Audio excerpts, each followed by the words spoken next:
Pronto. Gente, vamos começar o nosso primeiro exercício. Lá na aula 4, né? Na aula 4, o terceiro vídeo, né? O terceiro vídeo, eu trato de alguns exercícios sobre as propriedades mecânicas do aço e do concreto. Basicamente, na maior parte, na verdade, as propriedades mecânicas do aço em si, tá? No aço para estruturas de concreto armado. Aí, para iniciar, eu tenho aqui o exemplo 1, exercício 1, que foi abordado lá no vídeo. Eu tenho que fazer uma pequena correção aqui. O que está sendo apresentado aqui é o resultado do ensaio de tração de um fio, tá? De um fio de 5 milímetros, tá? Fio de 5 milímetros. Então, você pegou lá um fio de 5 milímetros de aço CA60 e submeteu ele a um ensaio de tração, tá? Submeteu ela a um ensaio de tração. E aí vocês obtiveram esses pontos que estão aqui, ó. Esses resultados. Lá do sistema de aquisição da máquina de ensaio. Quem sabe me dizer aí uma característica importante dos aços CA60, né? Quem sabe me dizer uma característica importante aí? E que dá para perceber aqui no gráfico, né? Dá para perceber no gráfico tensão-deformação. Que os diâmetros têm que ser menores que 10? Isso, mas é uma característica que dá para você perceber no gráfico. A questão do gráfico é que ele não tem... a questão do escoamento não é nítido. No começo ele já Isso, vai. Diferente do exato. C50. Exato, o CA50 ele tem um patamar de escoamento nítido e o CA60 ele não tem esse patamar de escoamento nítido, em partes por causa do processo de fabricação desses fios, tá? O CA60, esse tipo de aço, ele é fabricado por meio de trefilação. Esse processo de trefilação é como se fosse uma laminação. Você passa o fio entre rolos, esses rolos exercem ali uma compressão diametral nesses fios que rearranjam os cristais. E aí, isso tudo é feito a frio, praticamente a frio. E aí, por causa desse rearranjo dos cristais, a gente ganha essa propriedade de não ter um patamar nítido de escoamento, tá? Não tem esse patamar nítido de escoamento. E aí, percebam como é o diagrama tensão-deformação. A gente vai aumentando a carga no fio, vai aumentando a carga, ela vai se deformando, vai aumentando a carga e ela vai se deformando. Até que chega nesse ponto aqui, mais ou menos, ó, estou estipulando, e aí a gente ganha esse comportamento não linear do material. Comportamento não linear.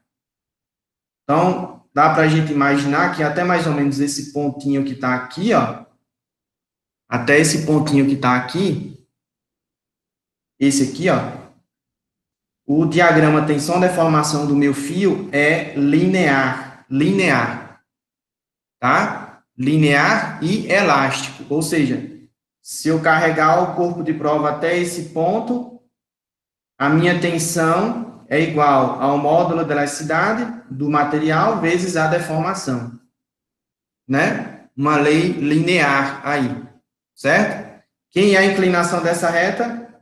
É o módulo de elasticidade do meu aço, né? O módulo de elasticidade do meu aço. Obviamente que isso fica bem subjetivo, né? Professor, por que você não disse... Por que você falou que esse ponto não poderia ser, por exemplo, esse? Não poderia ser esse, né? Eu estou analisando isso bem do ponto de vista subjetivo mesmo, né? No meu modo de ver, o comportamento do diagrama tensão-deformação desse resultado de ensaio aqui é linear até aproximadamente esse ponto. Daqui em diante, a gente perde essa proporcionalidade e aí começa a parte não linear, a parte plástica do diagrama, né? A parte plástica. Até aí alguma dúvida?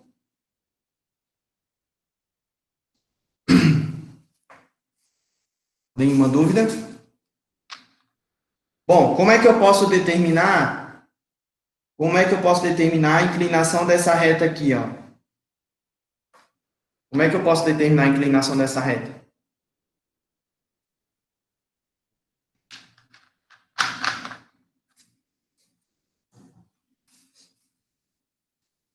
Algum palpite?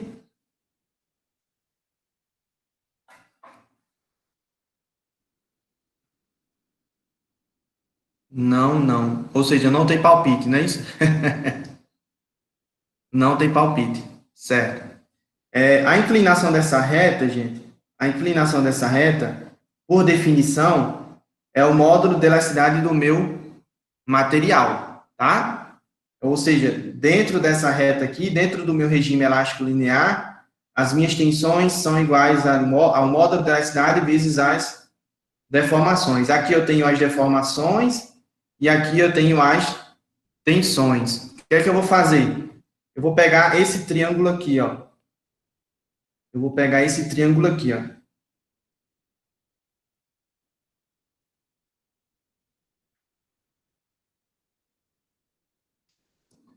Eu vou pegar esse triângulo que eu acabei de desenhar aí. A inclinação, essa inclinação aqui, ó, alfa, tá? É o módulo de elasticidade do meu material, tá? A tangente de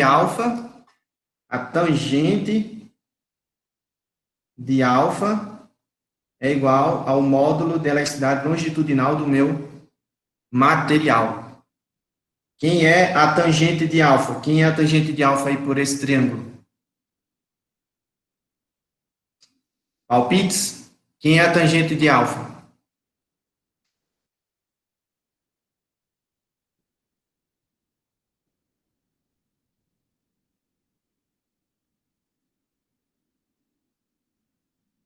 Gente, é um triângulo retângulo. É a tensão sobre a deformação? Isso, exato. No caso aqui, eu vou chamar de variação de tensão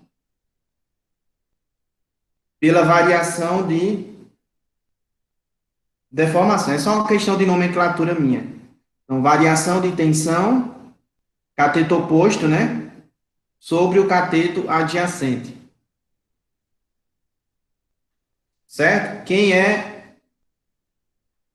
é a variação de tensão que eu tenho daqui, até esse pontinho aqui, ó.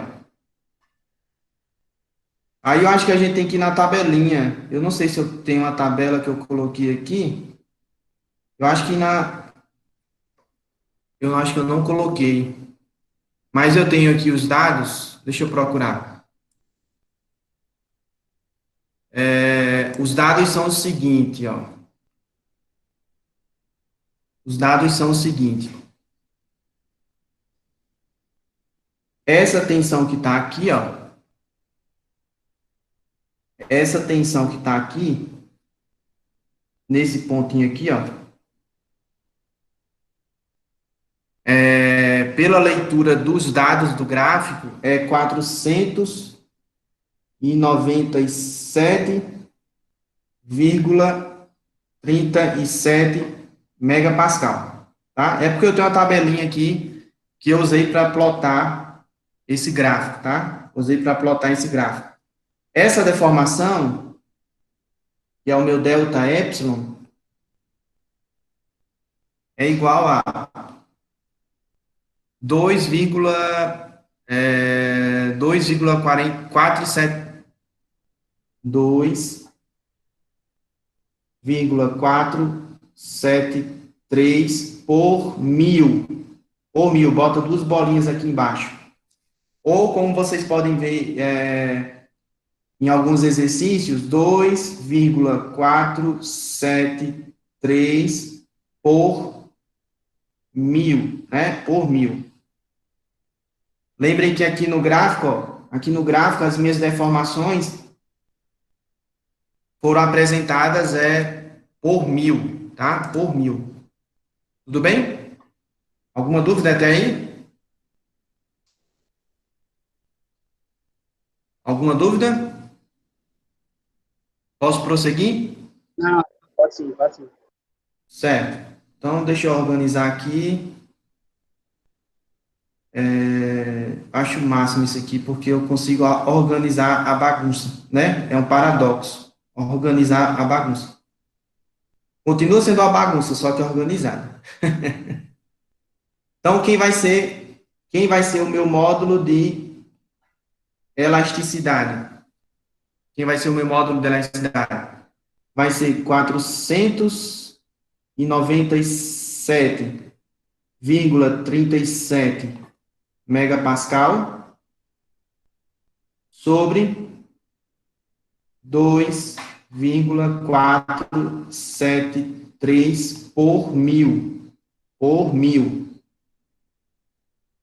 Faça umas continhas aí para mim, por favor. Quem seria o módulo de elasticidade dessa barra, aliás, desse fio de CA60 que a gente ensaiou aí?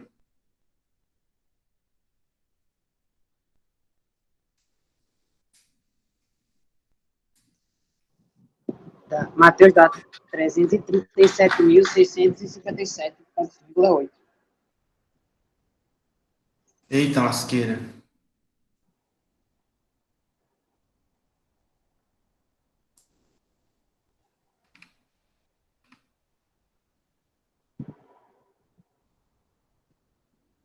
Deixa eu ver uma coisa.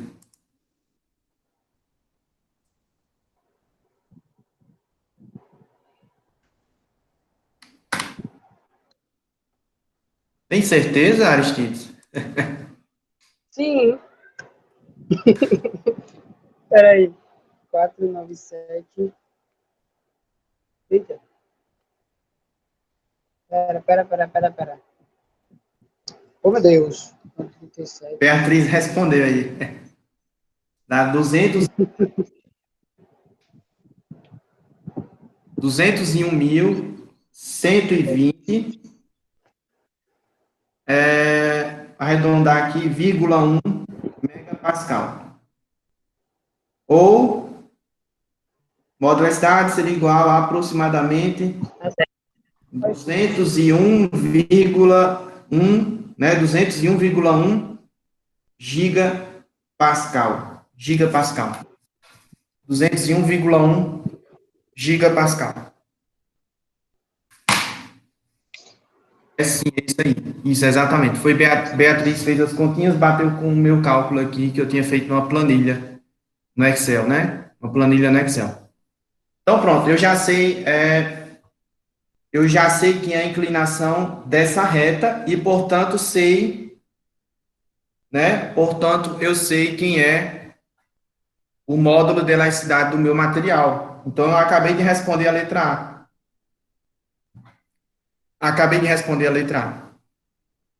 Correto? Vamos para a letra B. A letra B está associada ao conceito que tanto Thales como Beatriz falaram. O aço CA60, ele não tem um patamar nítido de escoamento. Então, a tensão de escoamento do aço CA60, ela é convencionada. O que significa uma coisa ser convencionada, né? Convencionada.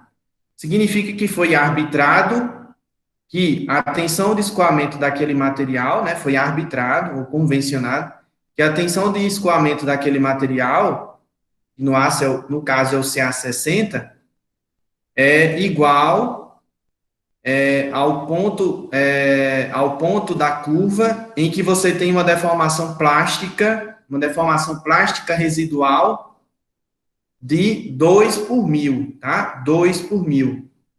2 por mil, certo?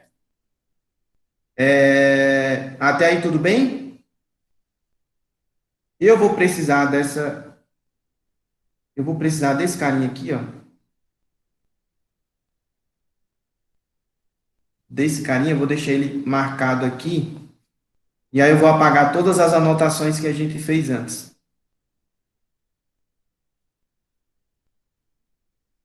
Todas as anotações. Então vejam só. Se eu passar uma reta aqui no pontinho 2 por mil, ó, 2 por mil, e essa reta for paralela a essa reta aqui, ó, a essa reta, significa que eu vou estar traçando a reta que vai tocar o gráfico no ponto onde a deformação residual é igual a 2 por mil. Então, eu vou tentar, né, desenhar uma reta aqui. Não sei se eu vou conseguir, mas enfim. Imagino que sim, acho que não. Mas vamos tentar.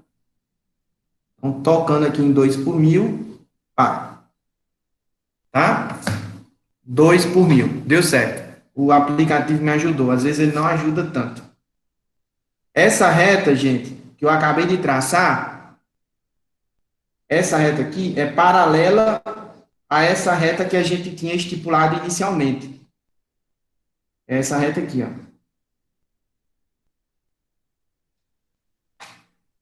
Certo? Significa que, se eu ensaiar meu corpo de prova, continuar carregando ele, quando ele chegar nesse ponto aqui, ó, nesse ponto, se eu descarregar meu corpo de prova, ele vai seguir por essa reta aqui, ó. Se eu descarregar meu corpo de prova, ele vai seguir o caminho de descarregamento por meio dessa reta. E aí, quando eu descarregar o corpo de prova completamente, eu vou ter aqui uma deformação residual de 2 por mil. Uma deformação plástica, né? Quando a gente tem uma deformação plástica no aço, significa que é uma deformação irreversível, tá? O aço vai ter aquela deformação permanente. Permanente. Ou seja, mesmo que você descarregue o corpo de prova, ele vai continuar tendo uma deformação residual de 2 por mil, tá?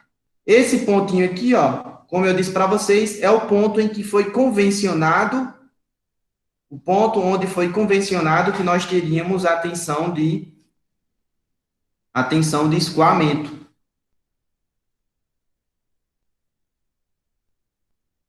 É aqui onde a gente teria o FY, tá? O FY, a tensão de escoamento do meu material. E associado a esse ponto, nós teríamos também uma deformação de escoamento, Y. Obviamente que a gente pode, esse meu desenho aqui está em escala, né? Esse meu gráfico está em escala, e eu imagino que essa minha reta que eu fiz aqui, ela está significativamente paralela a essa, né? Eu não tenho precisão nisso, tendo em vista que eu estou usando aqui a própria tela do iPad para desenhar essa reta aqui, certo? Para desenhar essa reta. Se a gente plotasse esse gráfico lá no Excel ou em outra ferramenta gráfica, né, possível, a gente poderia obter certinho quem é esse valor aqui, ó. Quem é esse valor? Basta eu cruzar esse gráfico, eu cruzo esse gráfico com essa reta aqui, ó, com essa reta. O ponto onde essas duas curvas se tocam, define a tensão de escoamento do meu material, Pelo gráfico, né, e eu fiz isso lá no Excel, tá? Pelo gráfico, gente, deixa eu procurar aqui. Pelo que eu pude observar aqui, ó, essa tensão de escoamento é de aproximadamente 700 e... Estou tentando fazer a leitura aqui de novo.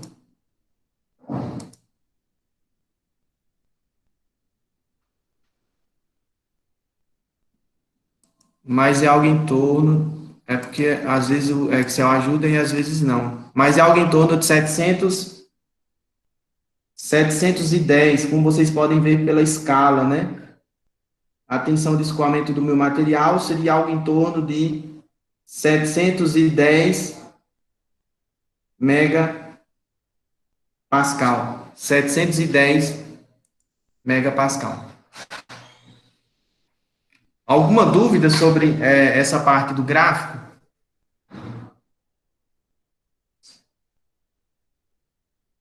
Walter disse que não. Beatriz não. Thales não. Certo. É interessante porque a gente pode fazer esse gráfico aqui lá no AutoCAD, ou lá no Origin, por exemplo, ou no Excel também, e obter uma estimativa mais assertiva, né? Mais assertiva sobre que valor seria esse aqui, ó. Sobre que valor seria esse, tá? Como eu tenho só dois resultados aqui, ó, esse e esse, a minha reta toca um ponto intermediário entre esse ponto e esse. Ou seja, é um ponto que está aqui, ó. Então, a princípio, eu só poderia obter esse valor que está aqui da minha tensão de escoamento se eu fizesse uma interpolação linear entre esses dois pontos que estão aqui, tá? Mas eu queria só ilustrar o conceito geral no próprio gráfico mesmo, no próprio gráfico, sem perder muito tempo com a precisão do resultado, até porque a tensão de escoamento não vai mudar muito desse valor que está aqui, 710 megapascal, e aí eu teria aqui uma deformação residual de 2 por 1000 quando eu descarregar o corpo de prova, tá? Ficou alguma dúvida no exemplo 1, no exercício 1? Eu tinha feito alguns cálculos aqui, já está aqui, ó, 710 megapascal, tá? 710 megapascal era o valor que eu tinha obtido anteriormente também, de forma aproximada, certo? Se não ficou nenhuma dúvida, vamos para o exercício 2. Vamos para o exercício 2.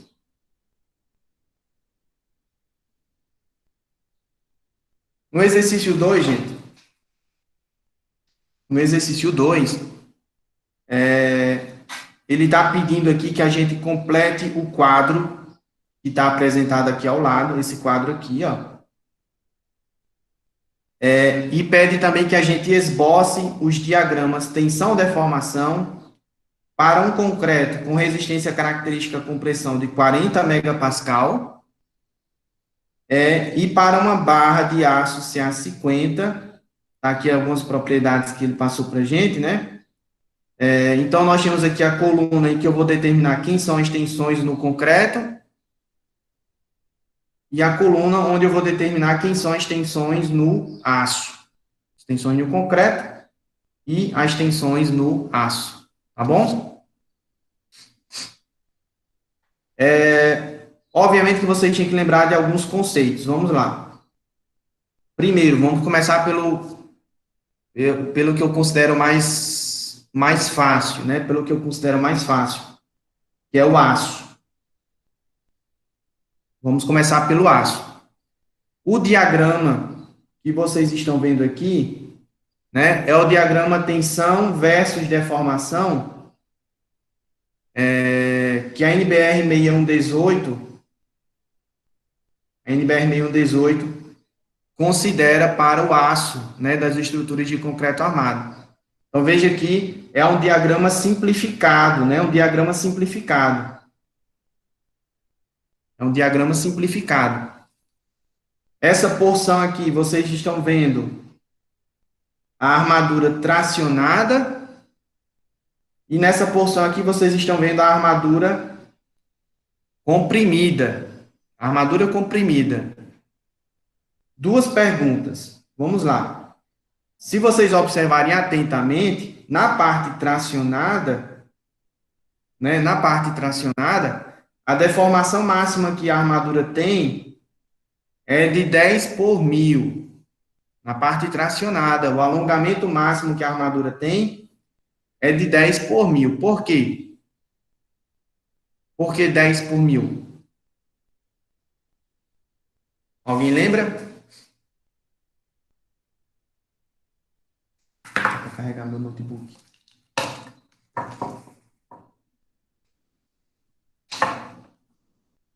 Algum palpite? Por que 10 por mil? A gente sabe que as armaduras podem se deformar, podem sofrer alongamentos bem maiores do que 10 por mil. Bem maiores. Mas por que a norma trava, né, a gente quando a gente pensa nas armaduras, né, inseridas no concreto armado? Por que ela trava a gente em 10 por mil, se a armadura pode se deformar bem mais? Por causa que vai causar grandes no concreto. Vai comprometer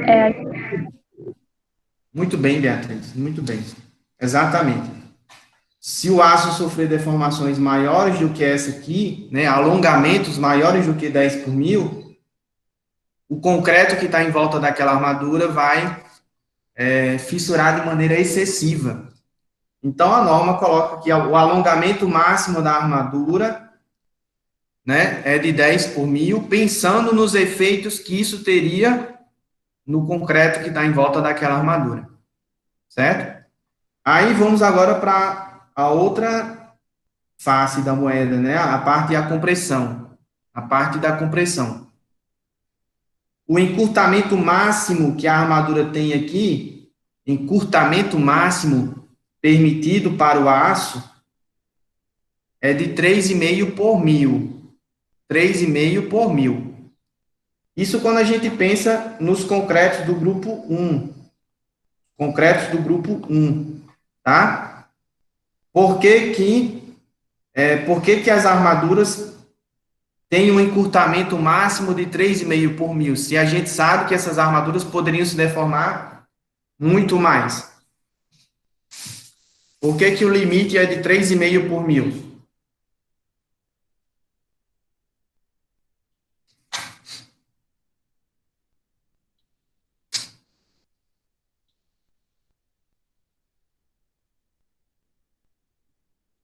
Nenhum palpite? Isso aí não seria o que eu falo, não, que era causar a fissuração do concreto na armadura, sim, na estrutura? Não, nesse caso não seria fissuração, seria esmagamento, né? Seria esmagamento. Veja só. É verdade, é verdade. Se a armadura sofrer um encurtamento maior do que 3,5 por mil, significaria que o concreto que está em volta daquela armadura sofreria esmagamento, tá? Sofreria esmagamento, e aí haveria desplacamento do concreto em volta daquela armadura, tá? Haveria um desplacamento, em consequência desse esmagamento, certo? Então, esse é o diagrama. Perceba que nós temos aqui um trecho elástico linear, e um trecho plástico, né? Plástico perfeito, em que não há acréscimo de tensões à medida que eu aumento as deformações na armadura. Isso tanto para tração, como também para compressão. Eu tenho aqui um trecho elástico linear e um trecho plástico perfeito, né? Plástico perfeito, que esse trechinho está aqui embaixo, né? Plástico perfeito. Quem é a inclinação dessa reta?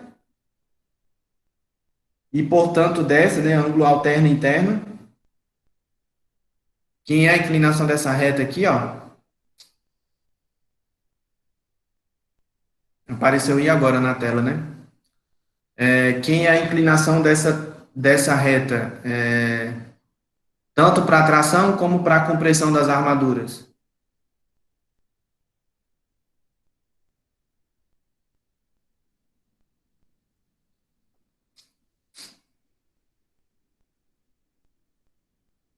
Vocês viram no exercício anterior. Tic-tac. Não elasticidade?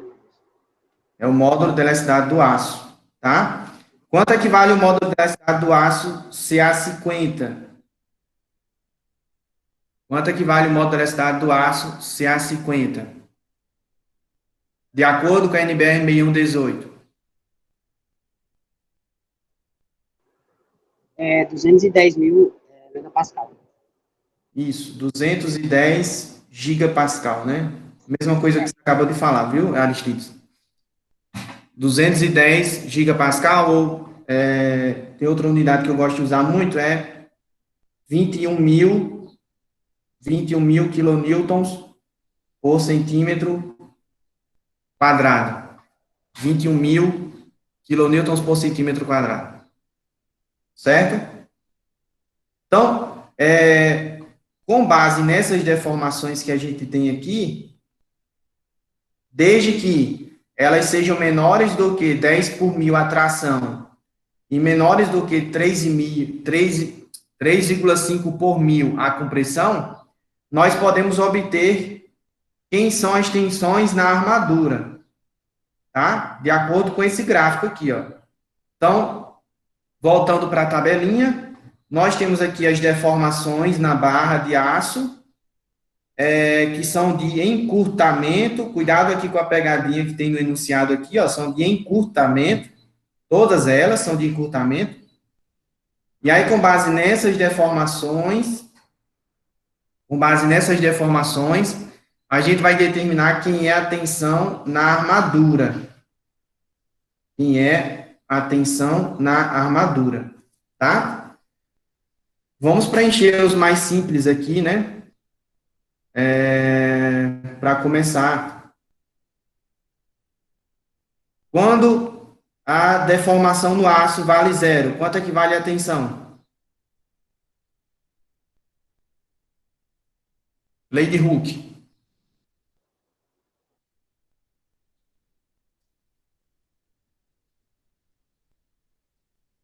Lei de Hooke, quanto equivale? 0, né? Não? 0, pronto. 0. Matheus, referente ao que você falou sobre essa pegadinha que teve aí nessa questão, eu fiquei confuso nisso aí. Porque pede para fazer só um encurtamento, na parte do encurtamento. Porque, no caso, a questão está fazendo referência a somente essa parte aqui do gráfico.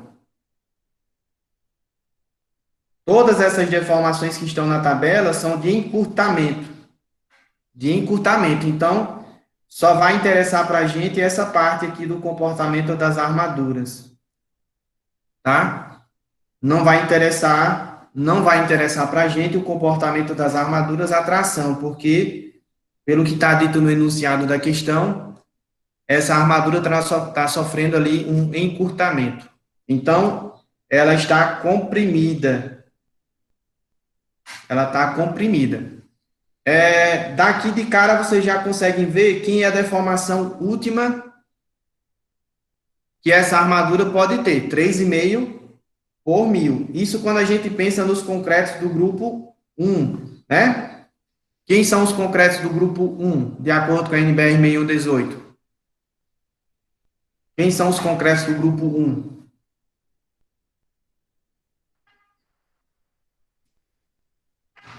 São aqueles concretos em que o FCK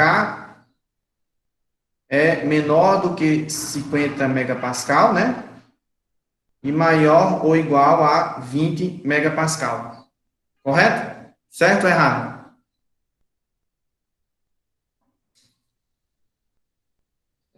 O nosso concreto que está aqui na questão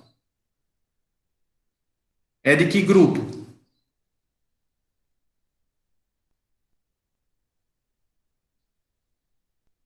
Nosso concreto aí da nossa questão, ele pertence a qual grupo? Grupo 1, exatamente. Então, para os concretos do grupo 1, tá? Para os concretos do grupo 1, as deformações últimas à compressão do concreto, como vocês viram lá na aula de ontem, né? São iguais a 3,5 por mil. 3,5 por mil. Se fosse um concreto do grupo 2, a gente teria que calcular, teríamos que calcular quem seria essa deformação última, né? Quem seria essa deformação última do concreto. Mas no caso dos concretos do grupo 1, a gente sabe que a deformação última é de 3,5 por mil. Portanto, a minha armadura A minha armadura só pode sofrer encurtamento até 3,5 por 1000. Ah, professor, o que é que vai acontecer com a minha armadura se ela sofrer uma deformação maior do que 3,5 por 1000 de encurtamento? O que é que vai acontecer? Bom, do ponto de vista da norma, né, do ponto de vista da NBR 1118, pensando nos assuntos que a gente vai ver na sequência, né, da resistência à flexão, significaria dizer que a tensão na minha armadura vale zero. Vale zero, ou seja, quando a minha armadura tiver uma deformação maior do que 3,5 por 1000 de encurtamento, então significa dizer que aquela armadura perdeu a sua eficiência, né? A sua eficiência, tá? Você descarta ela. Mesma coisa a tração. Se a sua armadura sofrer uma deformação de alongamento maior do que 10 por 1000, então significa que a tensão nela cai para zero, né? A tensão nela cai para zero. Então vamos ver aqui, ó. Olhem aqui que coisa linda. Nesse ponto aqui, nesse ponto, 3,5 por 1000, né? 3,5 por 1000. Quanto equivale a tensão na minha armadura? Exatamente em 3,5 por 1000.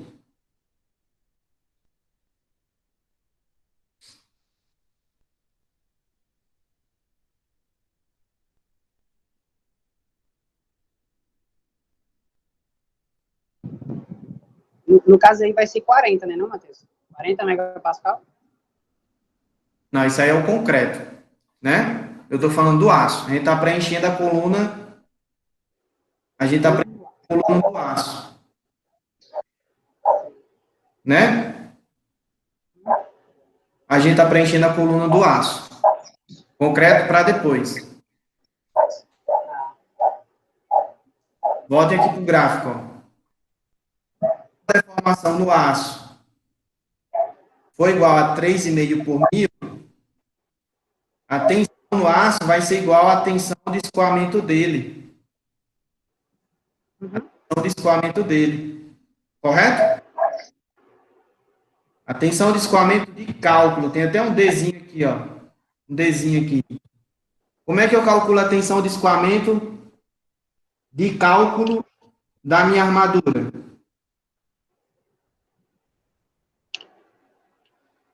Eu pego a tensão de escoamento característica e minoro ela por quem?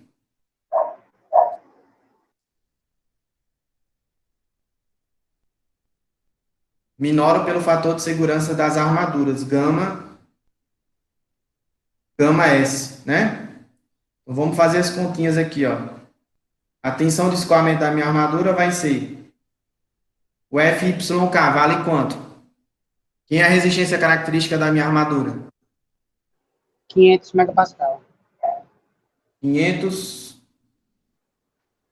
megapascal. Quem é o fator de segurança das armaduras? 1,15. 1,15. Então, a resistência de cálculo de escoamento, né, de cálculo das minhas armaduras, se não me falha a memória, vai dar 434,8. 500 dividido por 1,15. Vai dar, arredondando aqui, né, 434,8 megapascal. 434,8. Vou até botar aqui, ó. 434,8 megapascal. 434,8 megapascal. Então, eu acabei de definir quem é a tensão no patamar de escoamento das minhas armaduras. A tensão no patamar de escoamento das minhas armaduras, 434,8.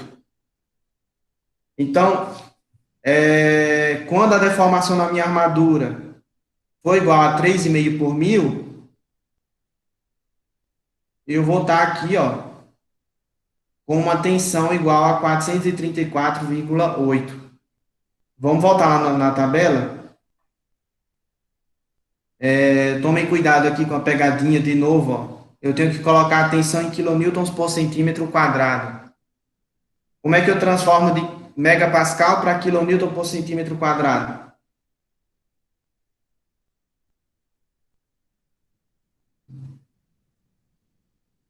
É só dividir por 10, certo? Só dividir por 10, tá bom? Quanto é que vale a tensão na armadura quando a deformação for igual a 4 por 1000? Deformação na armadura foi igual a 4 por 1000.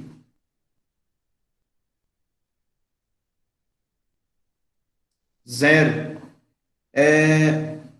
Aí vocês têm duas opções. Ou vocês colocam simplesmente um tracinho para dizer que, pela norma, o aço, nessas condições, já não tem eficiência nenhuma, né?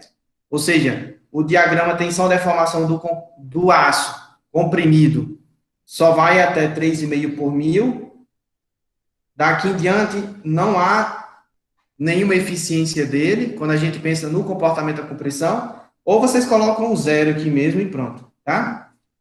Eu vou botar um tracinho para dizer que depois dessa deformação, né? Depois dessa deformação, o aço perde a sua eficiência. Como a gente viu aqui no gráfico, né? Ó, o gráfico só vai até 3,5 por 1000. Até 3,5 por 1000. Daqui em diante, não existe nada, né? Não existe nada. Tá bom? Correto?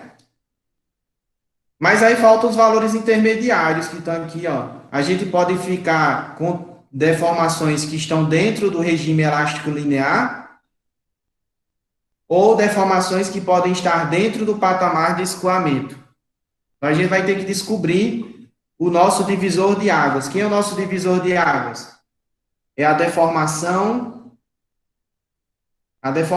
em que eu tenho o escoamento do meu aço aqui, ó. A deformação que eu tenho escoamento da minha armadura. Como é que eu posso calcular essa deformação? Como é que eu posso calcular essa deformação em que o meu aço sofre escoamento?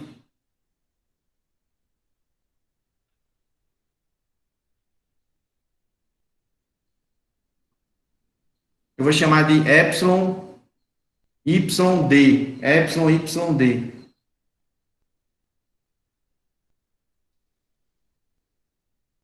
Eu posso pegar esse triângulo aqui, ó.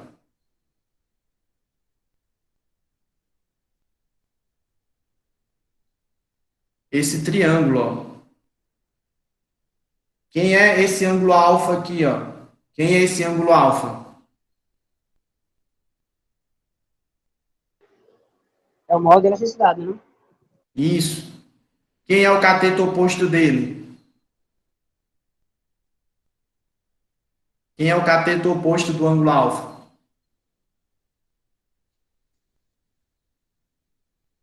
É a tensão de escoamento. Isso. E quem é o cateto adjacente?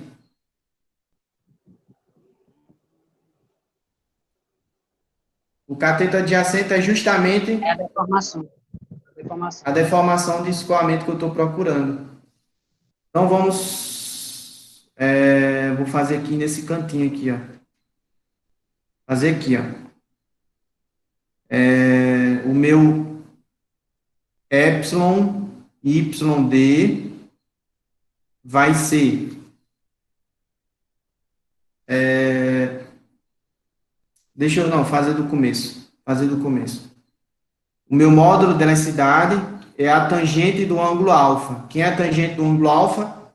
É a tensão de escoamento sobre a deformação, que provoca o escoamento do aço. com os valores de cálculo, né? Ó, com os valores de cálculo que eu estou determinando aqui. Que foi o que a questão pediu. Ela pediu os valores de cálculo, né? Os valores de cálculo da tensão na armadura. Então, o meu módulo de elasticidade, pela norma, a gente sabe que é igual a 21.000, né? Então, o meu YD vai ser 434,8 megapascal, que é a tensão de escoamento, dividido pelo módulo de elasticidade, que é 210.000 megapascal. Né? Perceba que tem coerência aqui entre as unidades, né? Ó. Então, a deformação que provoca escoamento na minha armadura é igual a... Quanto é que dá essa conta? 434,8 dividido por 210.000. Dá 2,07 por mil. Isso, 2,07 por... 0,7. Isso, foi o que eu botei. É porque está atrasado. 2,07 por mil. Então, vejam só. Se a deformação na minha armadura for menor do que 2,07 por mil, significa que ela está no trecho elástico linear. Se a deformação na minha armadura for maior do que 2,07 por mil e menor do que 3,5 por mil, né? Então, significa que eu vou estar no trecho plástico, né? No trecho plástico do diagrama. Correto? Concordam comigo? Concordam? Aristides disse que sim.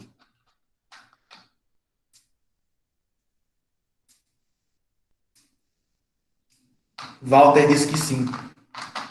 Muito bem. Beatriz. Então, vamos aqui, vamos voltar. Vamos para os mais fáceis. Então, eu sei que se a deformação for menor do que 3,5 por mil e for maior do que 2,07 por mil, significa que eu estou no trecho plástico em que a minha tensão vale 434,8 megapascal. Então, vamos ver na tabelinha quem são os valores que cumprem isso aí que está dito. Né? Isso aí que eu acabei de dizer. Quem são? Eu vou apontar aqui, vocês dizem sim ou não. Aqui escoou. Aqui sofre escoamento.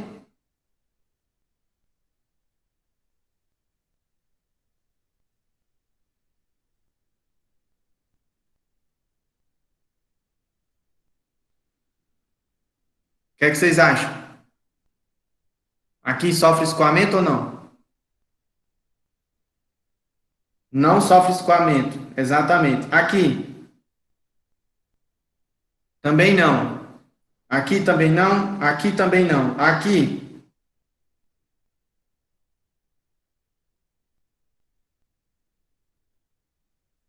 Aqui sofre escoamento, né? Então, quanto é que vale a tensão aqui, ó? Quando a deformação for igual a 2,5 por mil.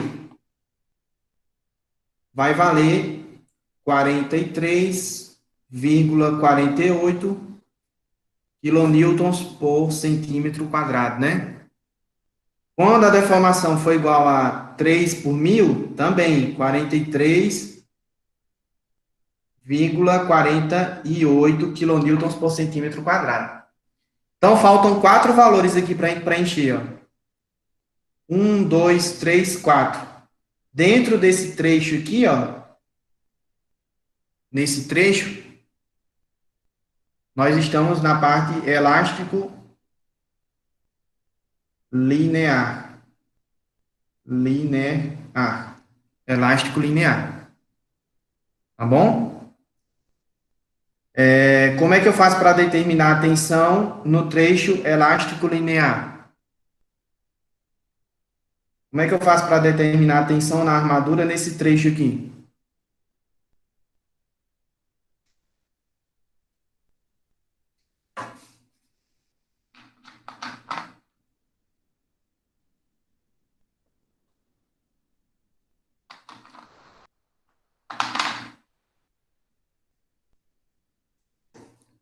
Basta eu utilizar a lei de Hooke, né? A lei de Hooke, né? Tensão é igual ao módulo de elasticidade vezes deformação, né? Ela é válida dentro desse trecho elástico linear que está aqui indicado.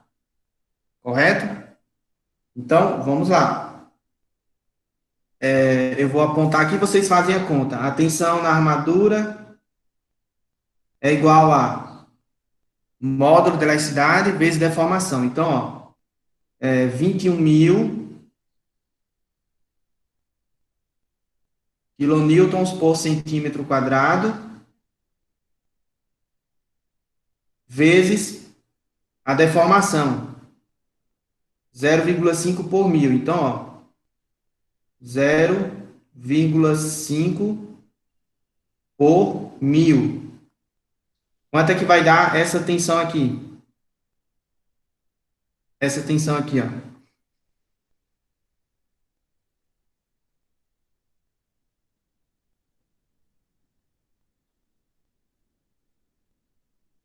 Dez vírgula cinco. Todo mundo confirma?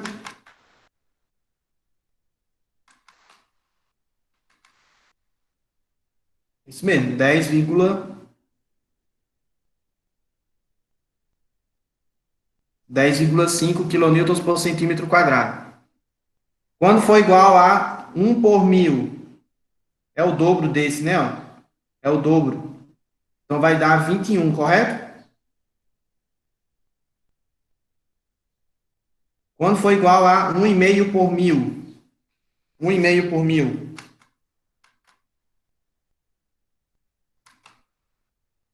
vai dar 31,5, né? E quando for igual a 2, vai dar 42. 42. Concordam comigo?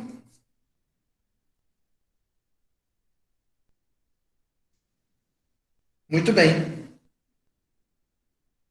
Então, pronto, preenchemos a tabela com as tensões na armadura. Só faltou um detalhe, que é o seguinte, faltou um pequeno detalhe.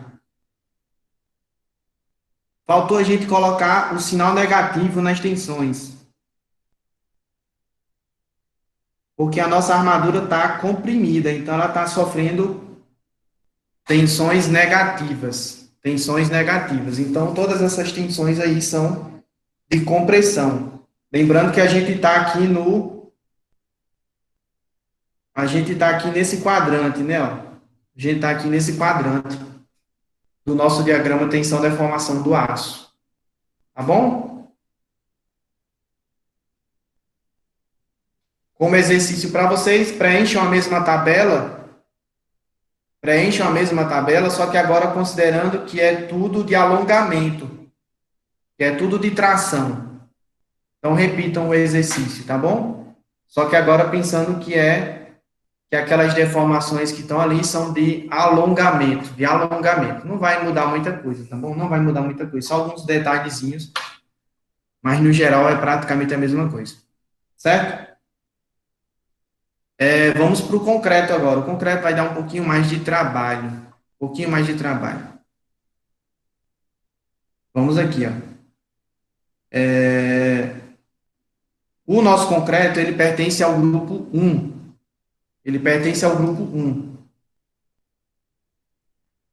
Certo? Aí, pelo que vocês puderam ver na aula, né?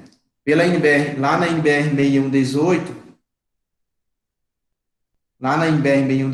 eu não lembro agora exatamente qual o item, que ela trata do diagrama tensão-deformação do concreto, a compressão. Diagrama tensão-deformação do concreto, a compressão. E aí ela mostra essa equação aqui, que é o diagrama parábola parábola, retângulo, né? Parábola, retângulo. Esse primeiro trecho que vocês estão vendo aqui é o trecho parabólico, e o segundo trecho é o trecho retangular do diagrama parábola retângulo, certo? Eu poderia dizer para vocês que esse primeiro trecho aqui do diagrama parabólico é praticamente linear, né? Praticamente linear, certo? A inclinação dele aqui seria aproximadamente o módulo de elasticidade do concreto, certo? Aí, quando o concreto atinge uma deformação igual a εc2, aí ele entra no processo de plastificação, né? O processo de plastificação, até que ele atinge aqui a deformação última, a compressão do concreto. Deformação última.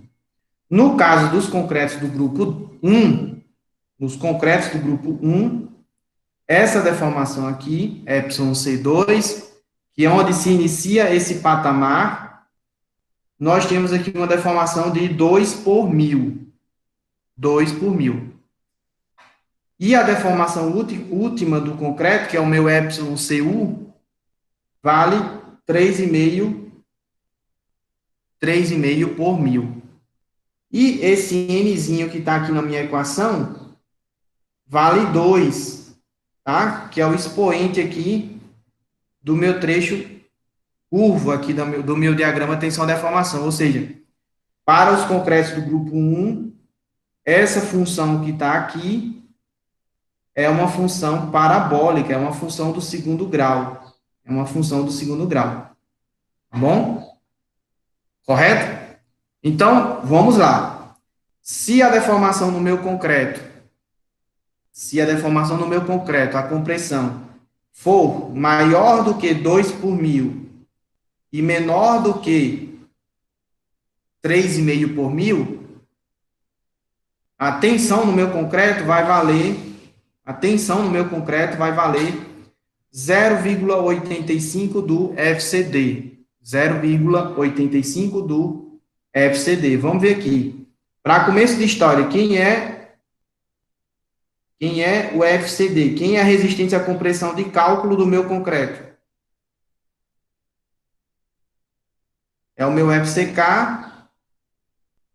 sobre o fator de segurança do concreto, o fator minorador. Tá bom? Então, o meu FCD vai ser igual a... Quanto é que vale o meu FCK?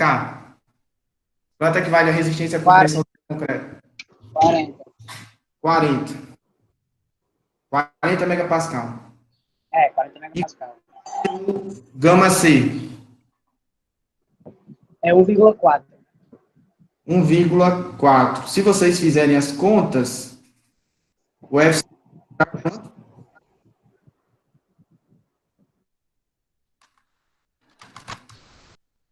vai dar 28,57, não é isso?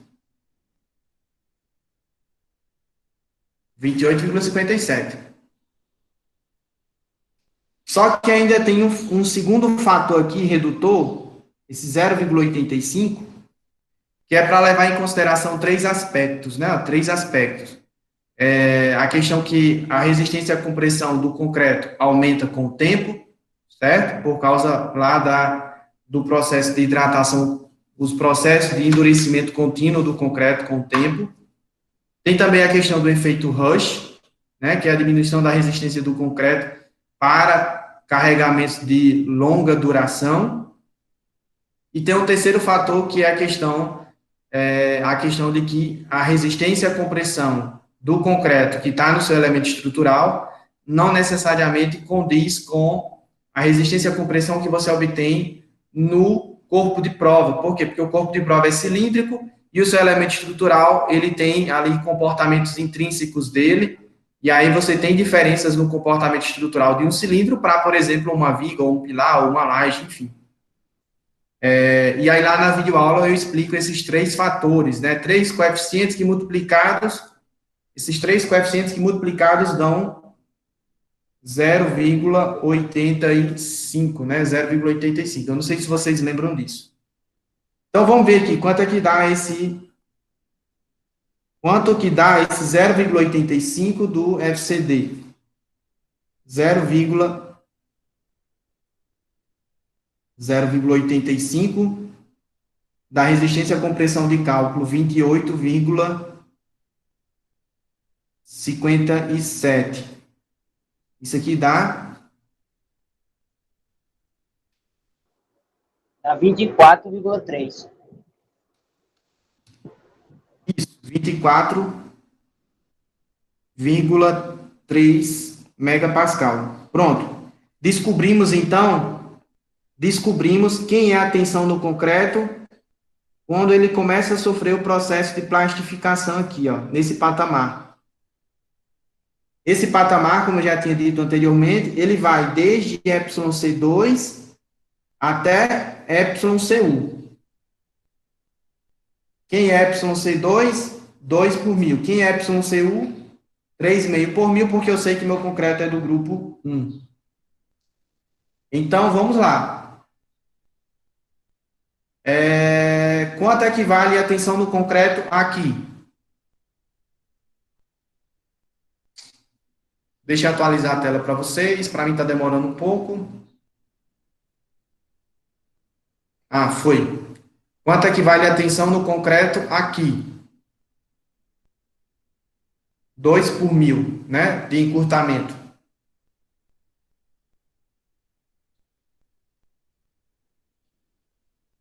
Algum palpite?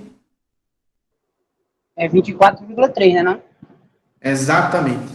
24,3. Então, vamos botar aqui, ó. Menos 24,3. Se liguem na pegadinha aqui, ó. Tá em megapascal, tá? Ó, megapascal. As unidades mudaram. 24,3, porque a gente tá bem no início aqui do patamar onde se inicia o processo de plastificação do concreto. Correto? A gente está aqui bem nesse ponto. Continuando. Com a deformação igual a 2,5 por mil, se repete. Se repete. Então, ó. Copiar. Colar. Copiar. Colar. Copiar. Colar. Aqui, copia e colo de novo. Quanto é que vale a tensão no concreto aqui? Em 4 por mil.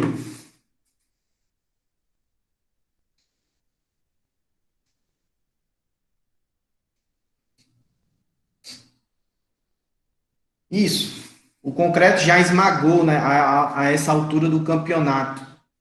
O concreto já sofreu esmagamento. Então, não faria sentido eu colocar aqui uma tensão para o concreto. Não faria sentido algum.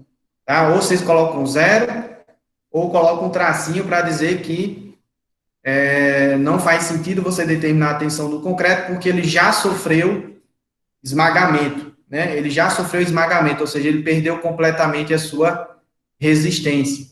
Tá bom? Daqui para cá, como é que a gente faz, então, agora? Daqui para cá. 0,5 por mil, 1 por mil e 1,5 por mil. Como é que a gente determina a tensão no concreto?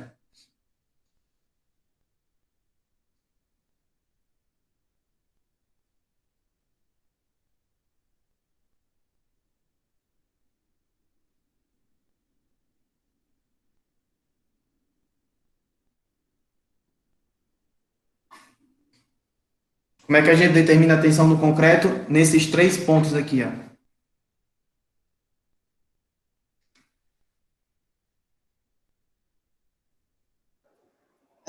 Usa a lei de Hooke também, Matheus, aí? Não. Por que não usa a lei de Hooke? Porque o concreto ele tem um comportamento extremamente não linear. O que a gente tem que usar agora é a equação que está lá na norma. A equação do trecho parabólico, ó. A equação do trecho parabólico. Certo? Essa equação está aqui, ó. tá? Essa equação que está aqui, certo? Para a gente não perder muito tempo, eu joguei essa equação em uma planilha, tá? Em uma planilha. E aí, quando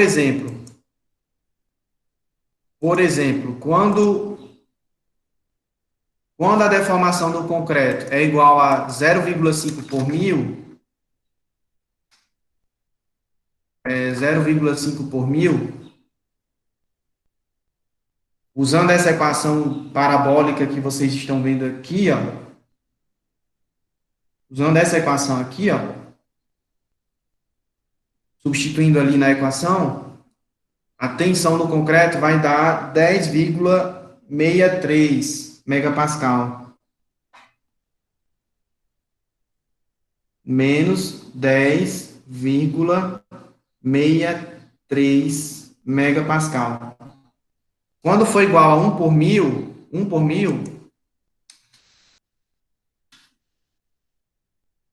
vai dar 18,21.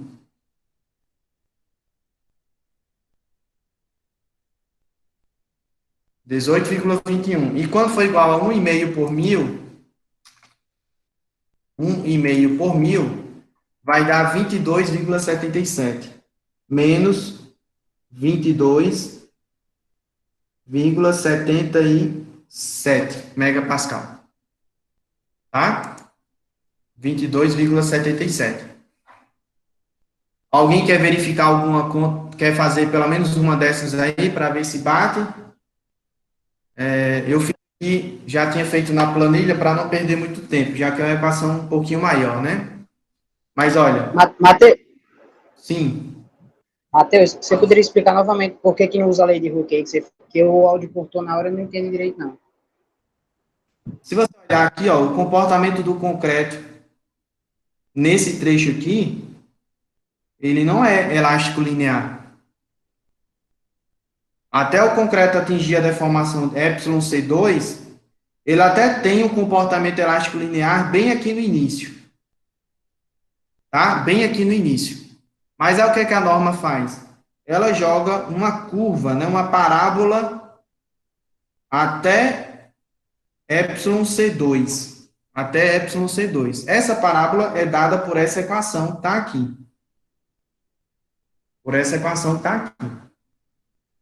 0,85 deve ceder 1 menos, parará, parará. Certo? E outra, né? A norma não deixa intrínseco aqui que a inclinação dessa reta aqui no início, por meio dessa equação, se você derivar ela em relação à deformação εc, não vai ficar implícito aqui que a inclinação dessa reta aqui na origem é igual ao módulo de elasticidade do material. Não vai ficar implícito. Então, o que você tem que fazer é usar essa equação para determinar as tensões no concreto até que ele atinja a deformação igual a εc2.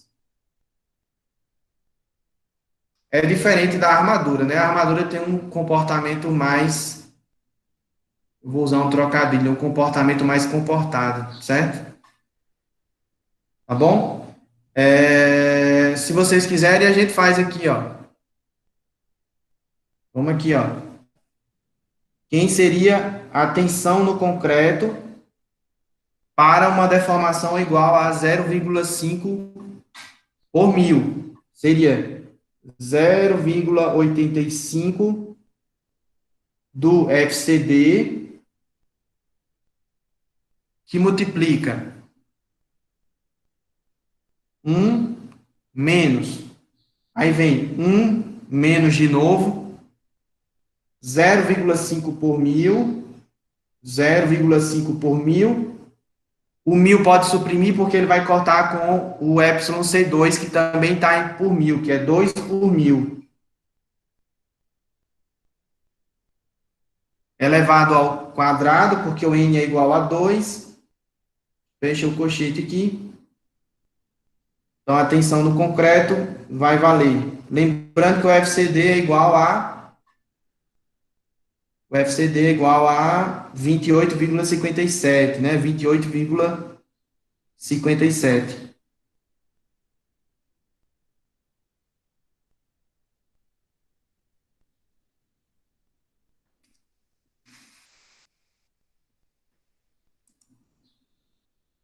Alguém quer fazer essa conta aí? 1 menos 0,5 dividido por 2, eleva tudo ao quadrado, 1 menos isso, vezes 28,57, vezes 0,85.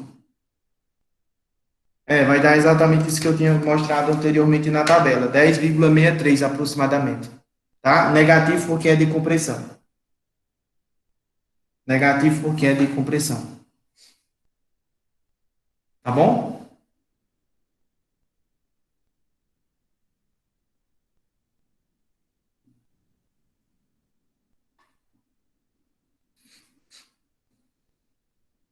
Alguma dúvida sobre o exercício 2? Não? Os gráficos vão ficar... Eu fiz aqui... eu plotei esses gráficos aqui usando o Mathcad, né? E aí eu pedi para ele, com base nessa função parabólica, e no trecho plástico do concreto, né? Ó, nós temos aqui o trecho parabólico, vai até 2 por mil, até aqui, ó, 2 por mil. Então, aqui a gente tem o trecho parabólico. Depois vem o trecho do patamar, em que o concreto sofre plastificação, que vai de 2 por mil até 3,5 por mil. Até 3,5 por mil. Tá bom? Só para finalizar a resolução ali do exercício. Fiz a mesma coisa também para as armaduras, né? No caso, pensando na armadura comprimida, né? Na armadura comprimida. Simplesmente peguei aqueles pontos e botei no gráfico, né? Plotei, fazendo aí um neologismo, né? Tá bom? E aí, dessa forma, a gente conclui o exercício da aula 4. Exercício da aula 4. Gente, ficou alguma dúvida desses dois exercícios? Ficou alguma dúvida? Não? Thales disse que não. Muito bem.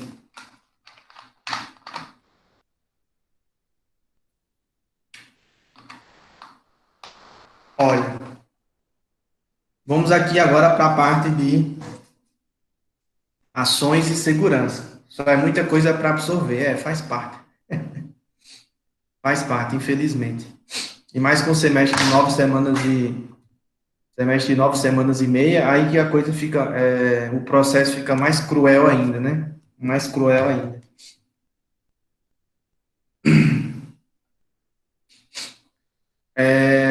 Se serve de consolo, Aristides, né? Se serve de consolo, concreto armado está em uma situação até mais confortável do que estruturas de aço.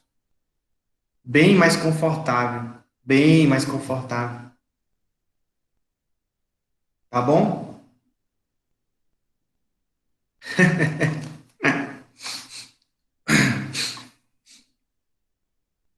Aristides, vamos lá. Na aula 5, na parte 4, né, no quarto vídeo que eu fiz, eu apresentei um exercício de uma viga, né? Apresentei um exercício de uma viga em concreto armado, uma viga biapoiada. Aqui ela, né, ó. Uma viga biapoiada com um vão de 5 metros. Nela nós temos uma carga permanente, uma acidental, né? Essas duas aqui são cargas distribuídas. E temos também uma carga concentrada no meio do vão. Uma carga concentrada no meio do vão. Uma parte dela é permanente e a outra parte é variável, né? A outra parte da ação concentrada no meio do vão é variável. Então, me diga uma coisa. Aqui no enunciado, eu peço para que vocês determinem quem são os momentos fletores máximos de cálculo para cada uma dessas combinações que estão aqui, ó. Para cada um desses tipos de combinação que nós temos. Temos a combinação do estado limite último e temos 3 combinações possíveis para o estado limite de serviço. Aí lá vai uma pergunta. O que é esse estado limite último?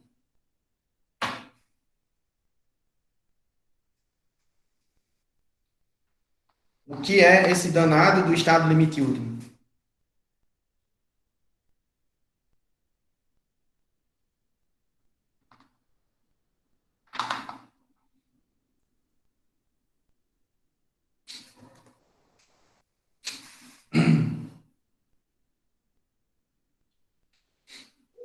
O estado limite último ele representa quando a estrutura entra em colapso, né? Quando ela sofre rompimentos assim. Não sei, não estou conseguindo explicar. Mas é isso, o caminho está certo. É só ajeitar ajeitar a redação, né? Mas o caminho é esse. Sim. O caminho é esse. O estado limite último está associado ao colapso da estrutura, né? Ao colapso da estrutura. Quando a gente pensa em estruturas de concreto armado, a gente dimensiona a estrutura, né? A gente dimensiona a estrutura, determina quais são as armaduras dela e determina o detalhamento em si com base nesse estado limite último, tá? Nesse estado limite último. Isso quando a gente pensa nas estruturas de concreto armado. Porque nas estruturas de concreto armado, na maioria dos casos, os estados limites últimos são os mais são os fatores limitantes do projeto, na maioria dos casos, né? Na maioria dos casos. Já para outra pessoa agora, o que seria estado limite de serviço? O que seria um estado limite de serviço?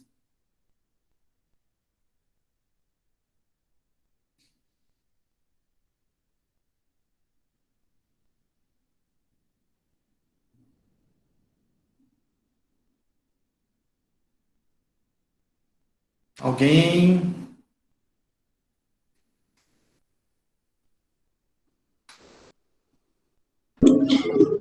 Matheus, é como se fosse o limite, o máximo que a estrutura consegue, como é que pode dizer, trabalhar de forma adequada, entendeu? É mais ou menos isso?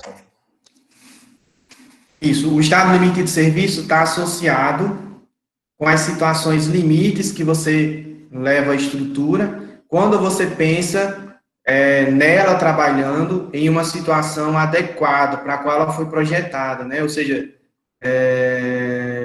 ela tendo ali comportamentos aceitáveis, pensando na funcionalidade dela, tá? Se você dimensionou ali uma laje, por exemplo, uma laje em concreto armado, você não quer que essa laje em concreto armado sofra vibrações excessivas ou deformações excessivas, porque isso pode provocar um desconforto, tá? Uma estrutura, ela pode atingir um estado limite de serviço, ou seja, ela pode apresentar um comportamento inaceitável do ponto de vista da funcionalidade dela, e não necessariamente atingir um estado limite último, tá? São duas coisas diferentes. O estado limite de serviço, como vocês devem ter percebido no vídeo, ele possui cargas que têm maior probabilidade de ocorrência. Por quê? Porque você está verificando a estrutura em sua situação de serviço. A própria palavra diz isso, né? Em sua situação de serviço, ou seja, em suas condições usuais de trabalhabilidade, tá? Então, você trabalha ali com cargas, com ações que têm grande probabilidade de ocorrência até certo ponto. Já o estado limite último, ele está associado ao colapso, né? E aí, para que a sua estrutura chegue a esse colapso, vai ter uma probabilidade pequena, bem menor do que as cargas que você tem no estado limite de serviço. Então, o estado limite último está associado ao colapso da estrutura. A probabilidade que você venha a ter um estado limite último é bem menor do que a probabilidade de você ter ali um estado limite de serviço, tá? Pensando em termos probabilísticos. Deu para entender a diferença entre os dois? Só que, no caso, como eu já tinha falado, né? No caso das estruturas de concreto armado, frequentemente, quem determina o dimensionamento da estrutura é o estado limite último, tá? Na maioria dos casos, quem determina o dimensionamento da estrutura, quem é o fator limitante, é o estado limite último. E como vocês vão ver ao longo da disciplina, concreto 1, a gente determina as armaduras, né? A gente determina as armaduras na peça, o tamanho da seção transversal e basicamente isso, pensando apenas no estado limite último. O estado limite de serviço, vocês só vão ver aplicações dele lá em concreto 2, tá? A gente vê o conceito de estado limite de serviço aqui em concreto 1, mas para aí. A gente não desenvolve essa parte de estado limite de serviço aqui em concreto 1. Não dá tempo. Mesmo que fosse na modalidade presencial, não daria tempo. Nem está na ementa também, Vocês só vão ver essa parte de aplicabilidade de estado limite de serviço lá em concreto 2. Mas aqui a gente tem que ver o conceito. Então, imaginem que vocês estão dimensionando uma viga e ela possui essas cargas que estão aqui, ó. Essas cargas, elas têm naturezas diferentes. Você tem aqui o peso próprio da viga, que é uma ação do tipo permanente, tá? Uma ação do tipo permanente, correto? Você tem uma ação variável por causa do uso e ocupação da edificação, uma ação variável. Você tem uma ação por causa de algum equipamento que está sendo utilizado ali sobre a viga, né? Esse equipamento descarrega suas ações sobre essa viga. E tem, no caso, é uma carga concentrada. E tem uma carga permanente concentrada, que é oriundo do peso próprio de outros elementos construtivos, tá? Como alvenarias, outras lajes em concreto armado, outras vigas em concreto armado, que eventualmente descarregam suas reações aqui no meio da nossa viga, bem no meio aqui, tá bom? Vamos lá. Quando a gente faz uma combinação de ações, tá, Aristides? E aí, eu não sei se quando você falou que tinha dúvidas sobre... Eu lembro que no início da aula você falou que ficou com algumas dúvidas sobre as equações, que eram muitas, né? As equações que eram muitas. Mas, na verdade, aquelas equações que eu acredito que você está se referindo, não é para você decorar a equação em si, é para você decorar, é para você lembrar e entender o formato dela, o formato dessa equação. Né? Então, vamos lá. Quando eu acredito que seja esse tipo de equação que você não entendeu, não foi?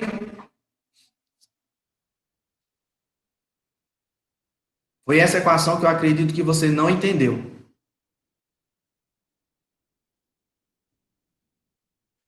Certo? Mas entenda essa equação do ponto de vista literal e não do ponto de vista matemático em si. Tá? Isso, se bem que as duas coisas estão entrelaçadas. Mas vamos tentar entender do ponto de vista literal da coisa, né? Literal, vamos lá. Quando eu estou fazendo uma combinação de ações no estado limite último, ou seja, aquele estado limite que provoca a ruína ou colapso do elemento estrutural, o que é que eu faço? Eu pego as minhas ações permanentes com seu valor característico e majoro elas por um coeficiente de segurança.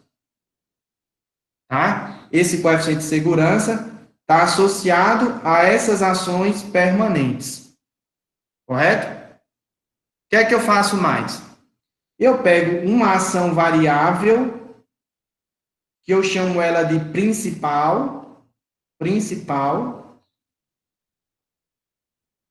e majoro ela por um outro coeficiente de segurança. Esse coeficiente de segurança que está aqui, ele está associado a esse tipo de ação que está aqui. Tá? Isso aqui a gente chama de ação variável principal. Ação variável principal. E aí, no restante aqui, ó, a gente tem nesse bolo, nesse trenzinho aqui, ó, a gente tem as ações variáveis secundárias, tá? Secundárias. O que acontece com as ações variáveis secundárias? Para que elas tenham uma probabilidade aceitável de ocorrerem simultaneamente, né? Para que essas ações tenham uma probabilidade aceitável de ocorrerem simultaneamente junto com a minha ação variável principal, o que é que eu faço? Eu reduzo a minha ação variável secundária por um coeficiente Psi0, né? Psi0, tá? Esse númerozinho que está aqui é um número menor do que 1, ou seja, ele reduz o valor das ações variáveis secundárias, tá? Então, a minha ação variável principal, ela é majorada, ela é amplificada, enquanto que as minhas ações variáveis secundárias, elas são majoradas, mas também são reduzidas, tá? O que é que vai acontecer, então? A gente faz, seguindo essa equação aqui, né, seguindo a cara dessa equação, a gente faz um número X de combinações a depender do número de ações variáveis que você tem. Quantas ações variáveis a gente tem, quantos tipos, né, de ações variáveis nós temos na nossa estrutura, na nossa viga aí? Quantas ações variáveis nós temos na nossa viga? Tá aqui a figurinha, né?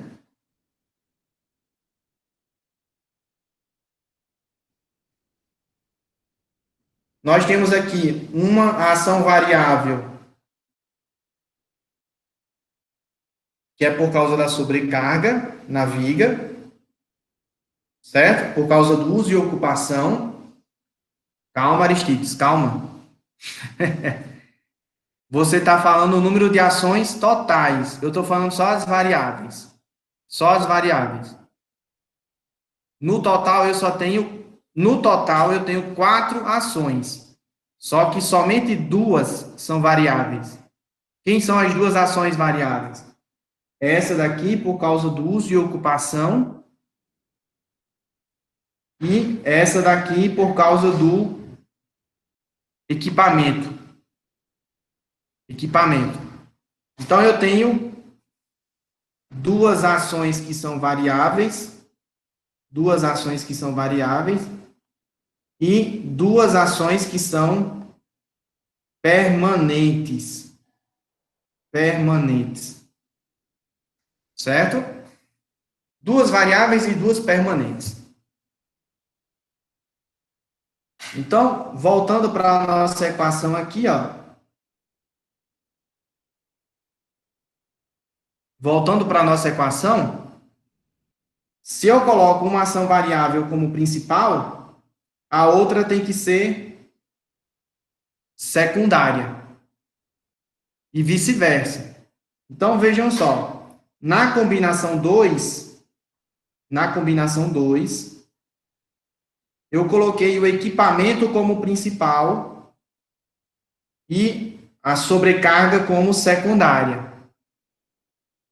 Na combinação 3, eu inverti. Coloquei a sobrecarga como principal e o equipamento como secundária.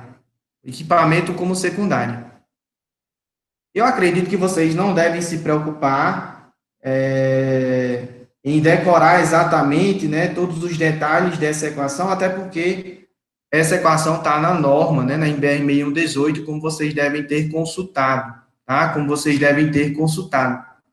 Segundo, é melhor vocês entenderem o conceito em cada parcela dessa da equação, né, entenderem o conceito dentro de cada parcela dessa da equação em si, do que ficarem decorando todos os subíndices que nós temos aqui, né?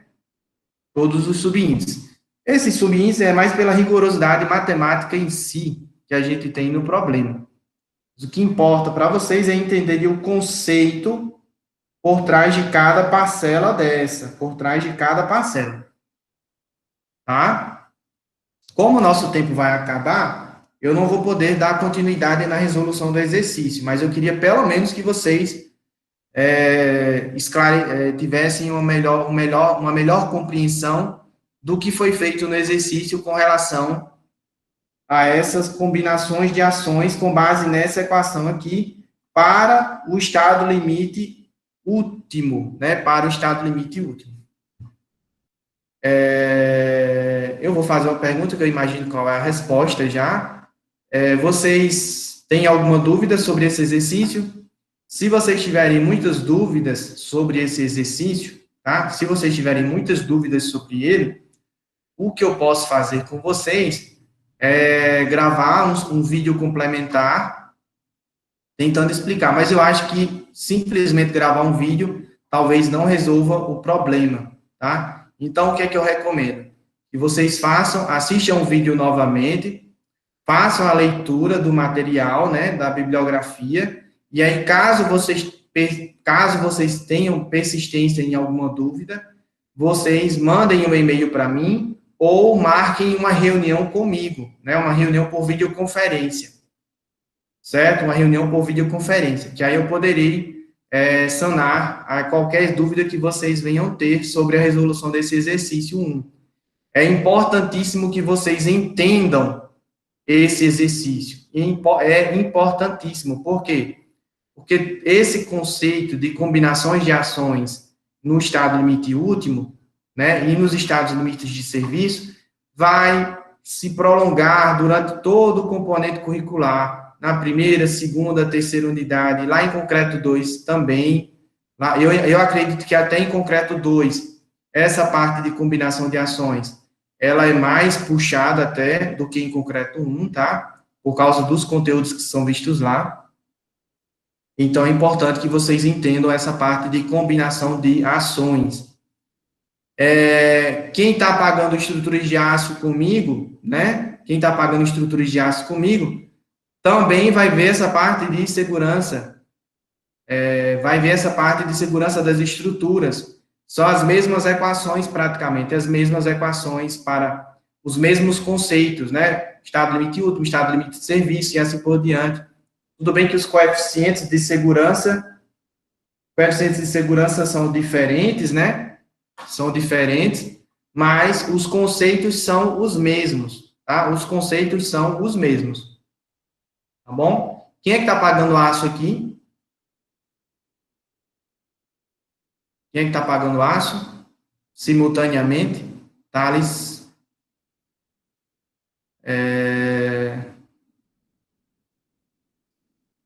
Pronto, lá em aço eu coloquei, só Thales está pagando aço?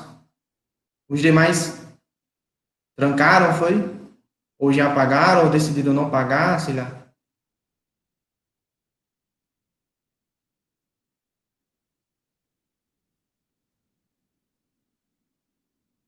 Aristides também? Beatriz decidiu não pagar. Não dava certo não pagar as duas, não, Ave Maria. Já tem coisa demais para fazer, velho. Tá bom. Não julgo a sua escolha. Eu acho até uma escolha sábia, de certo modo, mas enfim. Vejam só. Como eu disse, vocês revejam o exercício. Aristides disse que teve que rever o vídeo para entender minuciosamente, né? Minuciosamente. Faz parte. Então, o que é que eu aconselho? vejam os conceitos das coisas, e aí, se vocês tiverem alguma dúvida, pelo amor de Deus, tentem sanar essas dúvidas marcando uma videoconferência comigo, que aí vocês podem ver comigo aí um horário que se encaixa tanto para mim como para vocês, né? Tanto para mim como para vocês, tá bom? Vamos para, falta 4 minutos para terminar a nossa aula, então eu vou terminar aqui a gravação, vou encerrar a gravação e eu vou passar um pequeno aviso.